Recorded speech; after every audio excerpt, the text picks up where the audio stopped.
Hello and welcome to another episode. We are going to do maximum subarray. Nah, I'm just kidding. That's not my accent. All right. Given an array nums, find the subarray with the largest sum and return its sum. So, subarray sum. And then they give this example where okay, you've got this input and then this subarray. So like this chunk here is the part with the highest sum, and so that means it's contiguous. It doesn't necessarily begin or end at the in any particular place, but it has to be a contiguous subarray as opposed to a subsequence, which is not contiguous. Yeah, let's go ahead and get started. So first, let's think about our theoretical limits. We've got an array. We need some subarray. Our bare minimum for sure guaranteed is at least O of n. We're gonna have to touch everything once, even just to add them all up. That's gonna be O of n. Does it have to be worse? Okay, so brute force would be for every. Well, let's say brute force. So brute force would be potentially cubic, where for like every potential subarray for so every beginning point, for every potential endpoint, you add up the elements between them. So that'd be uh, n beginning points, n endpoints, and then O of n operations per to add them up. Let's not do that. Actually, I'll just jump into it. This is actually it's a fairly simple algorithm. The solution is going to be O of n, and it's going to be constant space as well. So let's talk about what that is. There's going to be two kind of counters. One is like the final value. So I'm just going to say red for return. Going to initialize it to 0 because, well, there's in the worst case, if they're every number is negative, we just our subarray is the empty array with nothing in it, and it adds up to 0. And then the so then I guess that means that there also needs to be like a current counter. So for like a particular subarray that we're considering, what's its sum? And we actually don't really need to keep track of the endpoints, and it'll make more sense when I step through it. So current is going to be, I guess, all right, I'm going to start it off as minus infinity, and we'll talk about why. So I'm using this function called numeric limits. It's a standard library function. And in C++, it's one of those ones that's worth memorizing. This is how you'd effectively do minus infinity. It's not technically minus infinity, because if you could say like subtract 1 and then get an integer overflow error. Don't do that, but just at least with this particular template function, it does have infinity as an option. Oops. But it only works on floating point numbers. It actually resolves to 0 for integer types. So just keep that in mind. That's like an idiosyncrasy. It's not going to throw an error. Honestly, I think it should throw an error, but it does not. Yeah, with integers, you're stuck using min and max for your infinity values. And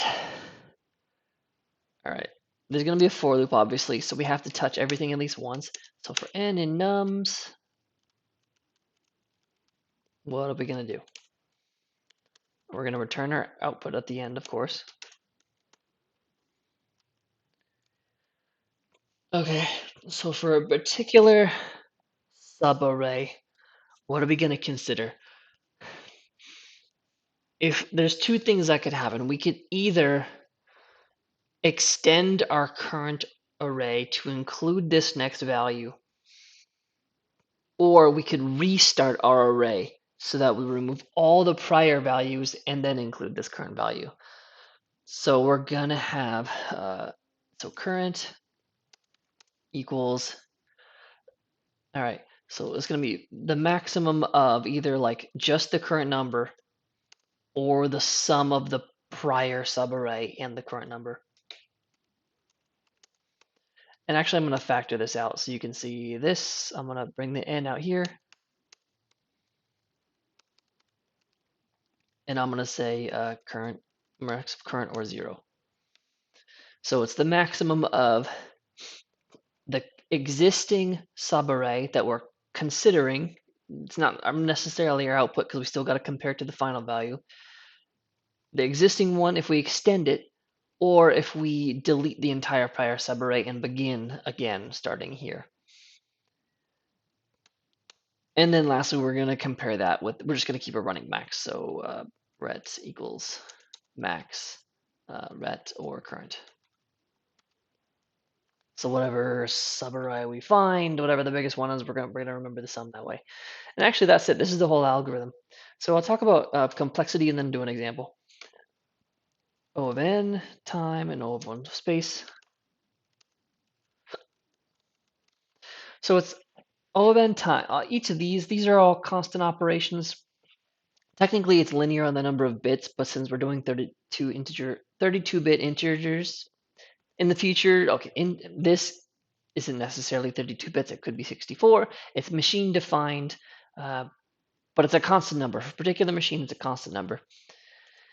Constant number of bits, so it's constant operations, and then we do n of them. This is constant, a max, and a sum. That's constant, and that's constant. That's all constant. And then there's a little one space because we got like 1, 2, 3 integers. That's it. And then maybe like whatever temporary variables that are made under the hood. All right, let's do the example. I'll just go ahead and do this first one, I guess, because I think it's the most interesting. All right, so that's our input, and then our current value. I'll just kind of track those, and then ret. All right, this is starting out at minus infinity. This is starting out at 0. All right, 0, infinity, minus infinity, and then for n and nums. So considering this 2 here, if we were to include this 2 in our subarray, current is the max of minus 2 plus either minus infinity or 0. So it's going to go to minus 2. And the return value, well, it's already 0.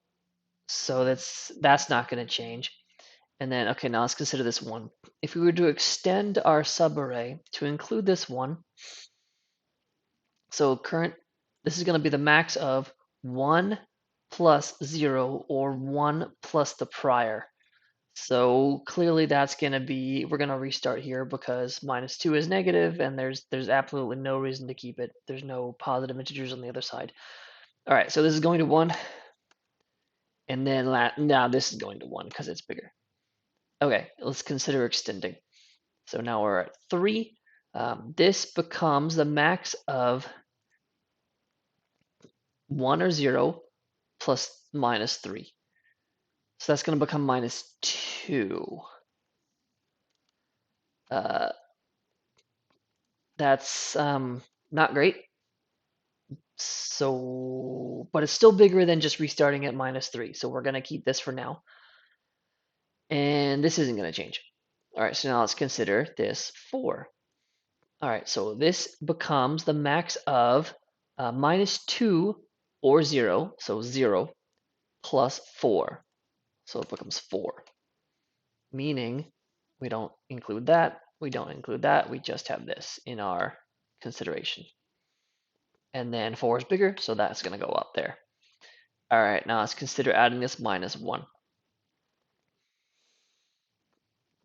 This becomes the max of 0 or 4. So 4, meaning we're going to keep the prior subarray that we're already considering, but we are going to extend it even though it's a negative number.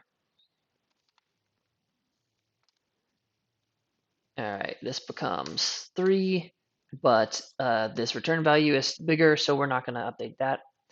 All right, now we're going to look at adding this 2. So this current array becomes the max of 3 or 0, so still 3. We're still keeping it going, plus 2. So that becomes 5. And hey, what do you know? That's bigger. So let's update our output value. And now let's consider adding another 1. You can see where this is going. The current value becomes the max of 5 or 0, so 5 plus 1, so 6. So there's our subarray, 6, 6, and hint, hint, this matches the estimated subarray that we were given. That's where we're at, but we'll keep it going for the sake of completeness. All right, now let's consider adding this minus 5. So our current array becomes the max of 6 or 0, so 6. We're going to keep it going, plus minus 5. So that's going to drop all the way down to minus 1. Sorry, not minus 1, positive 1. Still positive. And that's not going to change our final value. So let's keep going. As long as this current pointer has, if the positives outweigh the negatives, we're going to keep extending it. That makes sense when you put it that way. All right, last number. Current is going to become the max of 0 or 1. So 1, meaning we're going to keep the prior array, plus 4, so 5.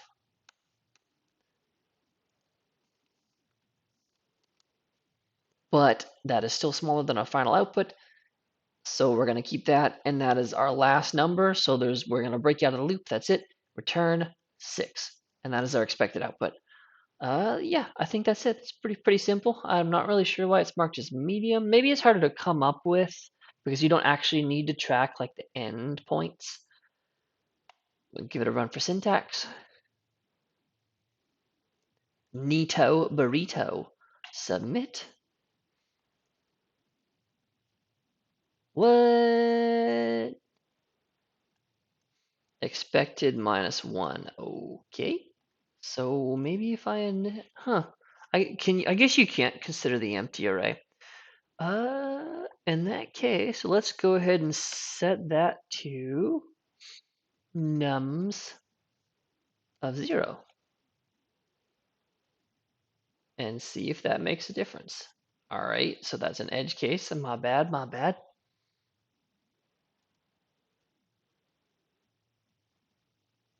All right, still works for the old cases. Okay.